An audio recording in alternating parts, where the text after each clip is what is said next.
आज गोपियां कहती है कि हे नाथ, जब आप जगत के मालिक, सबके स्वामी, असली पति हमारे सन्मुख खड़े हैं तो संसार वाले नकली पति का क्या करना। संसार के तो नकली हैं, ये केवल हाड़ मांस से बने इंसान हैं और असली तो केवल आप है।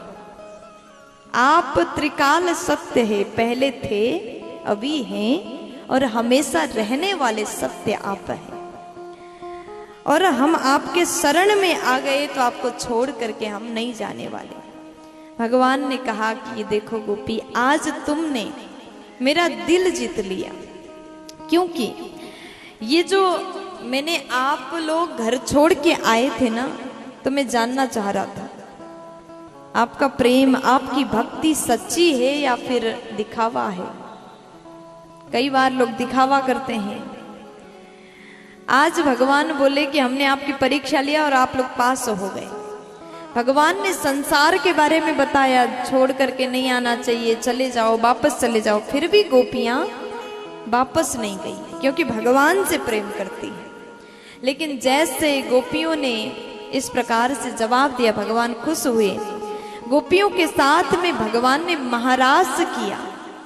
उसके बाद में नाचते नाचते गोपियों को लगा कि इतना बड़ा भगवान हमारे साथ में नाच रहे हैं। गोपी कहती, प्रभु हमको बहुत जोर से प्यास लगी, पानी पिलाइए।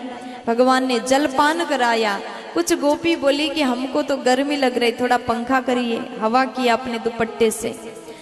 और थोड़ी देर बाद गोपियां सोचने लगी कि ये तो भगवान हैं और हमारे साथ नाच रहे। इनके भीतर अभिमान आया।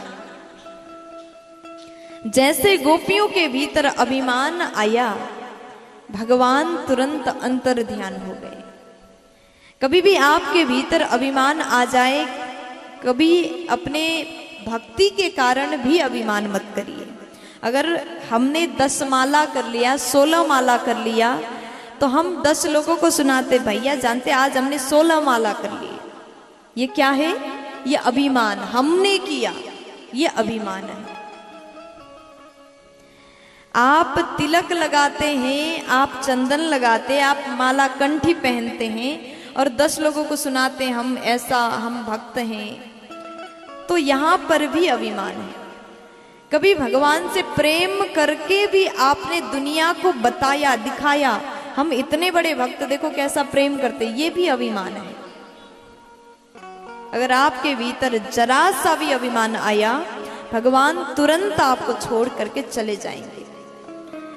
क्योंकि एक जगह पर अभिमान और भगवान दोनों नहीं रह सकते। आपके पास एक दिल है ना, और एक दिल में 2 लोगों को कैसे रखोगे? छोटा सा दिल है, या तो अभिमान को रखो या तो भगवान को रखो। भगवान से प्रेम करना है तो निस्वार्थ भाव से, निष्कपट होकर के, जिस प्रेम में थोड़ा सा भी स्वार्थ नहीं है। प्रेम ऐसा करिए, सच्चा प्रेम तो वही है जहां पर पाने की इच्छा ही ना हो। अगर आप प्रेम के बदले प्रेम की भी इच्छा रखते हैं तो आप यहां प्रेम नहीं कर रहे हैं, आपके प्रेम में स्वार्थ है। आप केवल प्रेम करें, कभी भी कुछ पाने की इच्छा ना रखें। और ये प्रेम का जो नगर है ना, ये बहुत सकरी नगर है। ये प्रेम गली में अगर आपको चलना है तो यहां पर 2 नहीं आते। अभिमान को हटाओ और भगवान के पास जाओ। इसलिए संत कहते हैं, या तो प्रेम के नगर में मत जाइए, अगर चले गए तो बड़े भाव से जाइए, फिर वहां से वापस ना आना पड़े, ऊपर जाकर के नीचे ना गिरना पड़े।